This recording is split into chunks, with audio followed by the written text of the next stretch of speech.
আছো তোমরা সবাই? আমি কিন্তু বেশ ভালো আছি, এবং বেশ ভালো যে আছি সেটা কিন্তু আমাকে দেখেই বুঝতে পারছো। তো আজকে কিন্তু আমরা বেরোচ্ছি কয়েকদিনের জন্য ঘুরতে। তো সেই ঘুরতে যাওয়ার আনন্দটাই তোমাদের সঙ্গে ভাগ করে নিতে চেয়েছি, যার জন্য আজকে ভিডিওটা আমি করলাম অনেক দিন পর। আর এই যে যাওয়ার আনন্দটা, এটা হচ্ছে 26 বছর আগে গিয়েছিলাম, আবার যাচ্ছি 26 বছর পর। তো সেই সময় আর এই সময়ের মধ্যে কতটা যে ডিফারেন্স হয়ে গেছে সময়ের সঙ্গে সঙ্গে, রাস্তাঘাট সব কিছুই তো সেইটাই তোমাদের সঙ্গে ভাগ করে নেব বলেই আজকের এই ব্লগটা তৈরি করলাম। তো চলো লেটস গো, ঘুরে আসি। কোথায় যাচ্ছি সেটা তো আস্তে আস্তে সব বলবো তোমাদের, কিন্তু আজকে যখন রাস্তায় বেরিয়ে রাস্তাঘাটগুলো দেখছি, সত্যি আমি অবাক যে কী পরিবর্তন। যদি সময়টা অনেকটাই তো পরিবর্তনটা খুবই চোখে লাগছে, মানে চোখে লাগছে, দৃষ্টিগত না, ভালো লাগছে তোমাদের সঙ্গে শেয়ার করা। তো এই 26 বছরটা অনেকটা সময়, যেটা এই সুযোগটা এসেও আসেনি। তো আমরা কিন্তু এখানে চলে এসেছি দেখতে দেখতে, রাত্রি এখন প্রায় 11:30-12টা বাজে। এখানে নেমে পড়েছি, মানে একটু খাওয়া দাওয়া করতে হবে, একটু হাত পা ঝাড়াতে হবে। টানা সেই 8:30টায় গাড়ি ছেড়েছে, আর এই একভাবে ওই বসে। তবে একটা জিনিস ভালো, আমরা কিন্তু স্লিপার উপরে 2টো সিট নিয়েছিলাম বলে ভালো নিশ্চিন্তে এসেছি। আর এই যে উপর থেকেই যেতেই সারা রাত যতক্ষণ না ঘুম এসেছে, দুজনে মিলে মা মেয়েরা, আর আমি দেখো মাথার মধ্যে ওড়না বেঁধে নিয়েছি। উপরে এত হাওয়া যে চুল এলোমেলো হয়ে যাচ্ছে দুজনে, যার জন্য আমি মাথায় ওড়না বেঁধে নিয়েছি। দেখো যে মেয়েটাকে দেখো একদম পাগলি লাগছে। তো এই দুজনে আমরা এদিকে রয়েছি, ওপাশে আমার মাসি আর ছেলে রয়েছে, আগেই দেখিয়েছি। আর নিচে আমার দাদা আর আমার সোনা রয়েছে। তো এই সারা রাত এই নিয়ে চললো। আর 26 বছরের ডিফারেন্সে এই সময়টা সুযোগ আসেনি, মানে যাওয়ার সুযোগ হয়নি, কিন্তু আমন্ত্রণ বলো নিমন্ত্রণ বলো সব এসেছে, সময় পরিস্থিতি সঙ্গ দেয়নি। তো এত বছর পর যাই হোক, যেমন করে হোক যাওয়ার একটা সুযোগ ঘটে গেছে যখন, আমি আর ছাড়িনি। এবার যাচ্ছি কোথায় সেটা ধীরে ধীরে বলবো তোমাদের সঙ্গে, যদি তোমাদের জানার আগ্রহ থাকে তো বলো কোথায় যাচ্ছি। তো দেখো রাতের কলকাতা, মানে আমরা এখনও কিন্তু পশ্চিমবঙ্গ ছাড়িনি, ওর মধ্যেই রয়েছি। আর এই রাতের শহর দেখতে যাচ্ছি, যে আমরা স্লিপার থেকে কত, মানে নিচে কতটা দূরত্ব মধ্যে। এই মোটামুটি ধরো এখন অনেকটা রাত হয়ে গেছে, তো এখন ঘুমিয়ে টুমিয়ে নিয়ে একটু আবার তোমাদের সঙ্গে, তো সেই সকালে দেখা। ওই দেখো বলতে বলতে সকালে হয়ে গেল। আমরা চলে এসেছি হাজারিবাগ। এখানে এখন কিছুক্ষণ বাসটা দাঁড়াবে। আর এই গাছটা দেখানোর উদ্দেশ্য হচ্ছে, গাছটা কিন্তু দূর থেকে প্রথমে বুঝতে পারছিলাম না, কারণ গাছে একটা পাতা নেই। তারপর আমি পরে নিচে নেমে দেখলাম যে ওটা একটা বেল গাছ। আর এখানে মোটামুটি আগেও যত দেখেছি সব বেল গাছ। এই দেখেছো হাত পা ছাড়াচ্ছে ওনারা, মানে টানা প্রায় সেই 8-8:30 থেকে। আর এদিকে আমরা ওই যে আমার মা উপর থেকে হাত পা ঝুলিয়ে বসে আছে, মানে মোটামুটি আমরা এসে গেছি, নামবো সেই কারণে। আর এই হচ্ছে ভোরের সকালে সূর্যোদয়। আর এইখানে প্রথমত যখন আমি 26 বছর আগে এসেছিলাম, তখন শুধু সবুজ। আগে কি পাবো সেটা তোমরা আগেই দেখতে পাবে। আর ওই দূরে পাহাড়গুলো মানে দেখা যাচ্ছে। আর মেয়ের খুব ইচ্ছে ছিল, মানে ইচ্ছা আছে পাহাড়ে উঠবে। তো পাহাড় কি আমাদের কপালে জুটবে কিনা জানি না, কেন পাহাড় আমাদের মোটামুটি বাড়ি থেকে অনেকটা দূরে, দেখলে মনে হয় কাছে। তো কি হবে জানি না, সেটা ভবিষ্যৎ বলবে বা আগের দিনগুলো বলবে। আমরা যেতে পারবো না, উঠতে পারবো। তবে আমি যখন এসেছিলাম তখন এত ঘর বাড়ি ছিল না, এগুলো শুধুই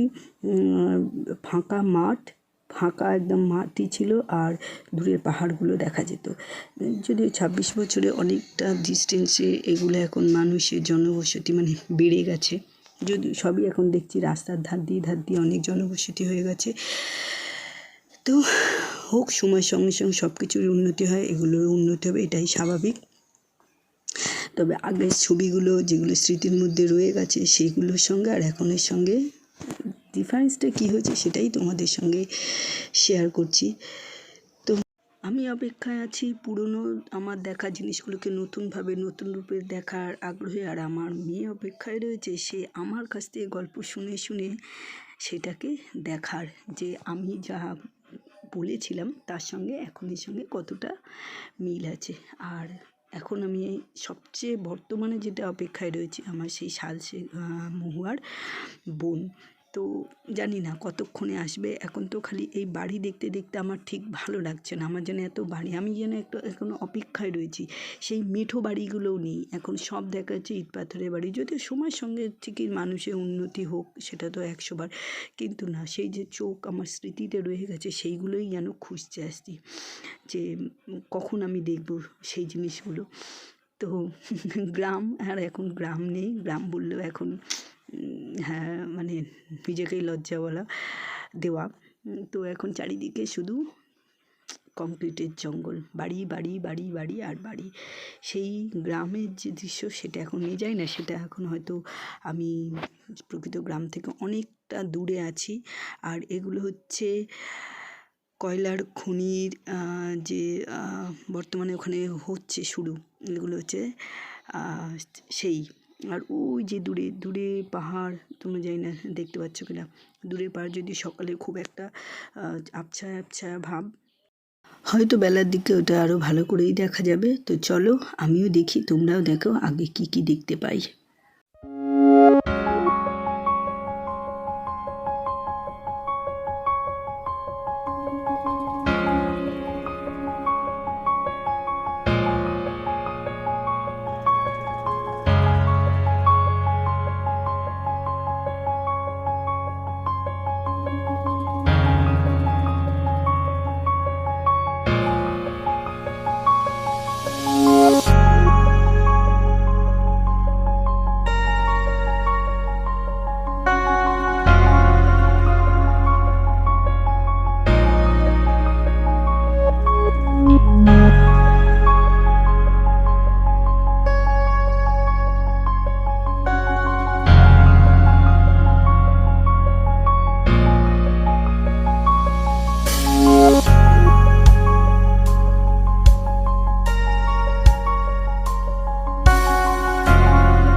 এটা দিয়ে যায় কইলা এইটা ওপর দিয়ে হ্যাঁ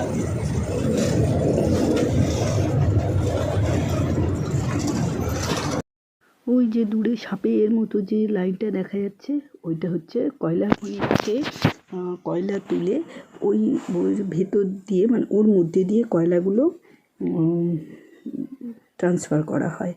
ওই এখন চারিদিক মানে এই কয়লার এতে খনিগুলো ছিল, আগে ছিল অনেকটা দূরে।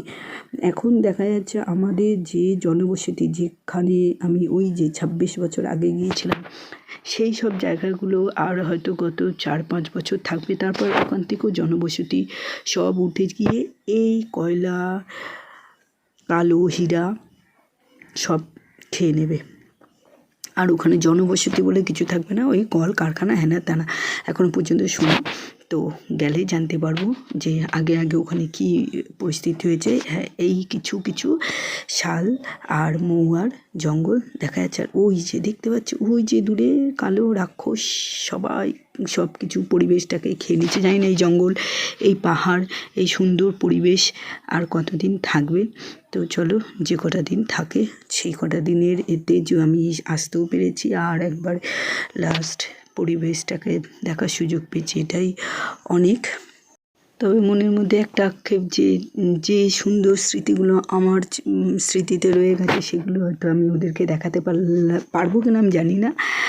তো চলো, দেখতে দেখতে তো নেমে এলাম, মানে নেমে এলাম বলতে বাস থেকে নেমে পড়েছি। এবারে দাদা গাড়ি করে নিয়ে যাচ্ছে আমাদের, মানে বাস রোড থেকে বাড়ি অনেকটাই ভিতরে। আর এদিকে দেখছো এইগুলো হচ্ছে চাষের কিন্তু ক্ষেত, আর বেশ সুন্দর পাহাড়ি ধাপে ধাপে। আর এখন এইদিকে দেখছি এই যে নতুন জিনিস, ইটের ভাটা যেটাকে বলে, চারিদিকে খালি ইট তৈরি হচ্ছে। যদিও এখন জানি না, অন্য সময় চাষবাস হলেও এই সময় হয়তো এগুলো করছে, এই সিজনটা ওদের চাষবাস থাকে না। তো মোটামুটি এই যে চলে এসেছি আমরা, একটু রেস্ট নিই, তারপরে আবার তোমাদের সঙ্গে দেখা হবে। দেখি আর কি তোমাদের সঙ্গে শেয়ার করতে পারি। তো চলো, আজকের মতো ব্লগটা আমি এখানেই শেষ করি। দেখা হবে অন্য কোনো ব্লগে। তো চলো, আজকের মতো টাটা।